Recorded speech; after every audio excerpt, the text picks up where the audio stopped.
Hello everyone, long video নিয়ে চলে এলাম আমি টুম্পা বিশ্বাস রোজের মতো। তো সকালেই ব্রেকফাস্ট দিয়ে শুরু করে দিলাম। এটা হলো কালকে পকোড়া করেছিলাম, সেই তেল ছিল। অনেক রাতে ভাত করেছি আর ডাল সিদ্ধ করেছিলাম, রাতে খেয়েছিলাম। আর আছে এটা আমি আর মা সকালে টিফিন করে নেবো। মা অবশ্য ভাত নিয়ে চলে গেছে।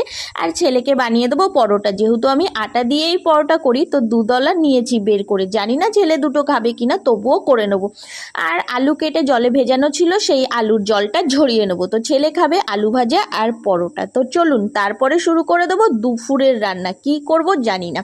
আলু যা ছিল ছেলেকে একটু ভেজে দিয়েছি, আর আমাকে ওদিকে রান্না করতে হবে। চায়ের বাসনগুলো ধুয়ে রেখেছিলাম, বাটিটা আর ধোয়া হয়নি, চায়ের কাপগুলো আর থালাটা ধোয়া গেছে। কড়াইতে এখানে তেলটা আমার রীতিমতো ভালোই গরম হয়ে গেছে। তো আলু ভাজাটা ছট করে এখানে দিয়ে দিলাম। তেলটা অতিরিক্ত হাই হয়ে গেলে তবে গিয়েই আলু ভাজাটা খুব সুন্দর দেখতে হবে। আবার আলু ভাজার গায়ে একটা লেগে গেলে কিন্তু আমার ছেলে আবার খাবে না, বলে দিলাম। তো এই যে সুন্দর করে এক ছিটটা হলুদ দিয়ে দিলাম, না হলে দেখতে ভালো লাগবে না। আর এক ছিটটা নুন, যখনই আলু ভাজি খুব কম নুন দিই, না হলেই না নুনটা বেশি হয়ে যায়। আমার ছেলে একটু নুনটা কম খায়। তারপরে ভাবছি কি করব, আছে তো এই আলু আর এই যে কতগুলো পেঁয়াজ। তোমাদের দাদা ভাই শুধু আলু, পেঁয়াজ, ডাল, ডিম, মাছ এগুলো এনে রাখে, কিন্তু ফ্রিজের মাছটা শেষ হয়ে গেছে। আর বের করে ফেলেছি হাঁসের ডিম। তো এখানে 2-3টে আলু আছে, তো এটা দিয়েই আজকে করে ফেলবো ডিমের ডালনা। কেমন লাগলো না শুনতে? দেখো একদম সুন্দর করে পরোটা ভেজে নিয়েছি।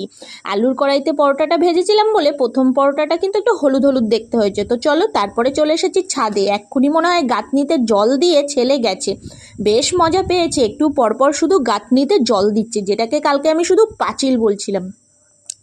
তো চলে এসেছি এখানে, ডিম আর আলুটাকে জলে ভিজিয়ে নিয়েছি, আর ওপরে এসে আমি হাঁপিয়ে গিয়েছি। তাই মাকে বলছি, মা আমি একটু দোলনায় বসি আর তুমি উনুনটা ধরিয়ে দাও। তো মা উনুনটা ধরিয়ে দিয়েছে, আমি রান্না করতে বসে পড়েছি। আর মা বলছে আমি ঘুঁটেগুলোকে সাজিয়ে দিই, কারণ আমি যখন বাড়ি ছিল না তখন আমি যে ঘুঁটেগুলো বানিয়েছিলাম সেই ঘুঁটেগুলো এনে আমি ওপরে রেখে দিয়েছি। ঘুঁটে আমি সাজাতে পারি না। আর আমার ছেলে ওপরে বল খেলছে। স্কুল তো ছুটি হয়ে গেছে, অ্যানুয়াল পরীক্ষা হয়ে গেছে, 27 তারিখে রেজাল্ট, ভর্তি সব কিছু। ও বেচারা কি করবে, আমাদের সঙ্গে খেলা করছে। তো এখানে আমি নিয়েছি কচুর শাক, আর এই যে আলু সিদ্ধটা না বেশি হয়ে গেছে, সেটাও ভেজে নিয়েছি। তো ডিম আলু ভাজা হয়ে গেছে, আর এখানে পেঁয়াজটা ভেজে নিয়েছি, আর এখানে আদা, রসুন, টমেটো, কাঁচা লঙ্কা আমি পেস্ট করে এনেছি। তো মশলাটা দেখুন কি সুন্দর হয়েছে না? এরকম সুন্দর করে মশলাটা কষিয়ে নেবেন, তো তরকারিটা দারুণ টেস্ট হবে। দিয়ে দিলাম ঢেলে। এইবারে দিয়ে দেবো জল, টকবগিয়ে ফুটে উঠবে, হয়ে যাবে কিন্তু আমার ডিমের ঝোল রেডি। এরকম কষা কষা পরোটা দিয়ে লুচি দিয়ে খেতেও কিন্তু খুব ভালো লাগে। আর কষা, শরীরে এত খারাপ আর কষা খাচ্ছি।